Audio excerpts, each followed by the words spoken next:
My dear students, আজকে এই ভিডিওর মাধ্যমে ওয়েস্ট বেঙ্গল বোর্ড ক্লাস 6-এর সেকেন্ড সাবমেটিভ ইভ্যালুয়েশন 2025 পরীক্ষার জন্য সমস্ত টেক্সচুয়াল রাইটিংগুলো আজকে আলোচনা করতে চলেছি। আজকে আমাদের এটা সেকেন্ড পার্ট, এর আগে ফার্স্ট পার্ট আলোচনা করা হয়ে গেছে। তো শুরু করছি। প্রথম রাইটিং আজকের page number 77, activity 10B। Imagine, কল্পনা করো, ইউ মেট আ ফেয়ারি, তুমি একটা পরীর সঙ্গে সাক্ষাৎ করেছো ইন ইউর ড্রিমস, তোমার স্বপ্নে। রাইট ইন অ্যাবাউট 60 ওয়ার্ডস, 60 শব্দে লেখো what gift you would have asked from her and why. তুমি তার কাছ থেকে কী উপহার চাইবে এবং কেন চাইবে সেটা 60 শব্দে লিখতে হবে। তো কিছুই ব্যাপার নয়, জলের মতো সহজ। মাই ডিয়ার স্টুডেন্টস, আমি ইউটিউব এবং ফেসবুকের মাধ্যমে গ্রামার, রাইটিং এবং টেক্সটের ওপর ফ্রি কোচিং করিয়ে থাকি। এবং তোমরা যদি আমার কাছে স্পেশাল কোচিং নিতে চাও, গ্রামারের ওপর যদি স্পেশাল কোচিং নিতে চাও, যদি রাইটিং খুব ভালো করে শিখতে চাও এবং যদি টেক্সট আমার কাছে পড়তে চাও স্পেশালভাবে, অবশ্যই তোমরা এই ফোন নাম্বারে কন্ট্যাক্ট করবে এবং সমস্ত কিছু জেনে নেবে। খুব অল্প পারিশ্রমিকে আমি অনলাইনে প্রত্যেককে কোচিং দিয়ে থাকি।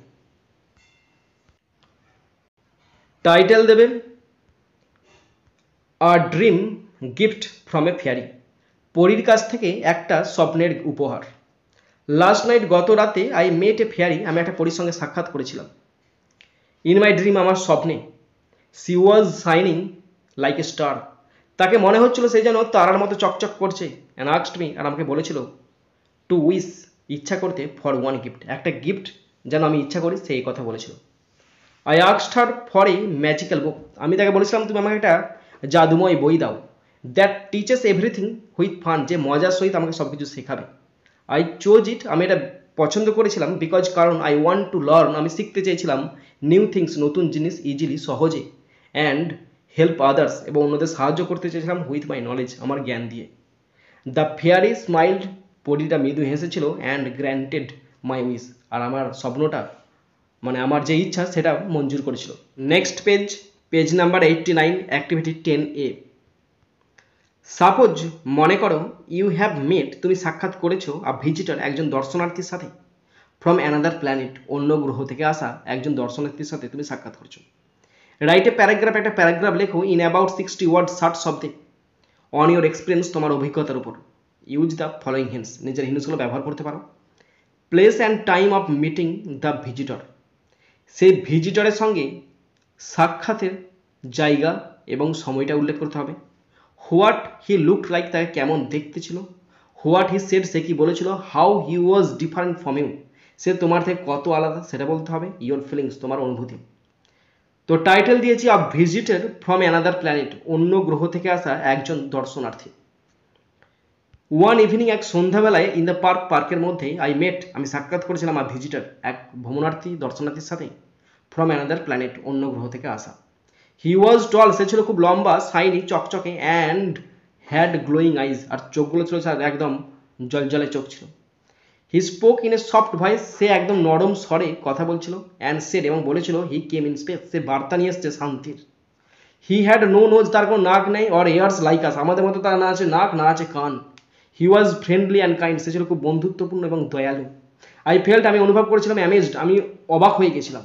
অ্যান্ড এক্সাইটেড, রোমাঞ্চিত হয়েছিলাম, টু মিট, সাক্ষাৎ করে, সামওয়ান, কারোর সাথে, সো ডিফারেন্ট, যে ছিল এতটাই ভিন্ন, অ্যান্ড স্পেশাল, এবং বিশেষ। Page number 89, activity 10B।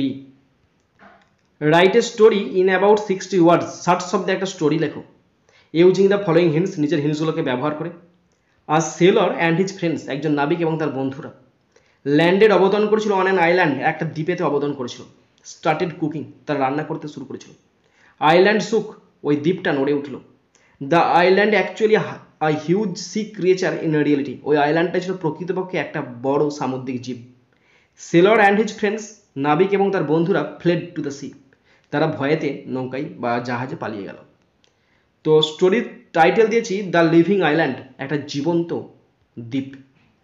R Sailor and his friends, একজন নাবিক এবং তার বন্ধুরা, ল্যান্ডেড, অবতরণ করেছিল, অনেক কোয়াইট আইল্যান্ড, একটা শান্ত দ্বীপে। দে লিট এ ফায়ার, তারা আগুন জ্বালিয়েছিল, অ্যান্ড স্টার্টেড কুকিং, আর রান্না করতে শুরু করেছিল। সাডেনলি, হঠাৎ করে, the ground began to shake, হঠাৎ করে মাটিটা কেঁপে উঠলো। টু দেয়ার শক, তারা অবাক হয়ে দেখলো দ্য আইল্যান্ড রোজ, ওই দ্বীপটা উপরের দিকে উঠছে। ইট ওয়াজ আ জায়েন্ট সি ক্রিয়েচার, এটা ছিল একটা বিশাল বড় আকৃতির সামুদ্রিক জীব। ইট রোড, এটা গর্জন করেছিল, অ্যান্ড মুভড, আর নড়তে লাগলো। এটা দে হবে, ও না সরি, ও ঠিক আছে, দ্য ফ্রাইটেন্ড সেলর, ওই ভয় বা ভীতু নাবিকটা, অ্যান্ড হিজ ফ্রেন্ডস এবং তার বন্ধুরা কুইকলি র্যান ব্যাক, তাড়াতাড়ি ছুটে পালিয়ে গেল টু দেয়ার শিপ, তাদের জাহাজে। দে সেলড অ্যাওয়ে, তারা জাহাজে করে চলে গেল। Never two forget the living island, তারা কখনো ওই জীবন্ত দ্বীপটাকে ভুলতে পারে। আমাদের টেক্সচুয়াল সমস্ত রাইটিং কমপ্লিট হয়ে গেল। এরপরেও কিছু ইম্পর্টেন্ট রাইটিং তোমাদের পরীক্ষায় আসতে পারে সেকেন্ড সাবমিটিভের জন্য। তার জন্য প্রথম writing, write a paragraph on the river Ganga in 80 ওয়ার্ডস, 80 শব্দে গঙ্গা নদীর ওপর একটা প্যারাগ্রাফ লেখো। তো টাইটেল দিয়েছি আমি এখানে, দ্য রিভার গঙ্গা, গঙ্গা নদী। The river Ganga is one of the holiest rivers in India, ভারতের যতগুলো পবিত্র নদী আছে তার মধ্যে গঙ্গা হচ্ছে অন্যতম। It starts from the Himalayas, এটা হিমালয় থেকে শুরু হয়েছে, and flows through many states, আর বিভিন্ন বা অনেক রাজ্যের মধ্যে দিয়ে প্রবাহিত হয়েছে, before joining the bay of Bengal, বঙ্গোপসাগরে মিলিত হওয়ার আগে। The river is very important for farming, নদীটা হয় খুবই গুরুত্বপূর্ণ চাষবাসের জন্য, ড্রিঙ্কিং ওয়াটার, পানীয় জলের জন্য, অ্যান্ড ডেইলি নিডস, এবং দৈনন্দিন প্রয়োজনে। মেনি পিউপিল, অনেক লোকজন, take a holy dip, Ganga স্নান করে, ইন দ্য গঙ্গা, গঙ্গাতে স্নান করে, to wash away their sin, তাদের পাপ ক্ষয়ের জন্য। Cities like Haridwar, Varanasi and Kolkata are situated on its banks, বিভিন্ন রকম শহর যেমন হরিদ্বার, বারাণসী এবং কলকাতা গঙ্গা নদীর তীরে অবস্থিত। The Ganga is respected and worshipped by millions of Indians, ভারতীয়রা, লক্ষ লক্ষ কোটি কোটি ভারতীয়রা গঙ্গাকে পবিত্র নদী হিসেবে গণ্য করে, সম্মান করে এবং পুজো করে। Last writing, write a conversation between two friends, দুই বন্ধুর মধ্যে কনভারসেশন লেখো, on magic show, magic show এর ওপর অ্যারেঞ্জড, যেটা আয়োজন করা হয়েছে ইন স্কুলেতে, ইন 80 ওয়ার্ডস, 80 শব্দে। তো প্রথমে টাইটেল দেবে conversation on magic show, magic show এর ওপর কথোপকথন। রবি প্রথম বন্ধু বলছে, হে অনিল, দ্বিতীয় বন্ধু, তার মানে তার বন্ধু অনিলকে বলছে, did you see the magic show at school today, তুই কি আজকে আমাদের স্কুলে ম্যাজিক শো দেখেছিস? অনিল বলছে, ইয়েস, হ্যাঁ, ইট ওয়াজ অ্যামেজিং, এটা ছিল চমৎকার।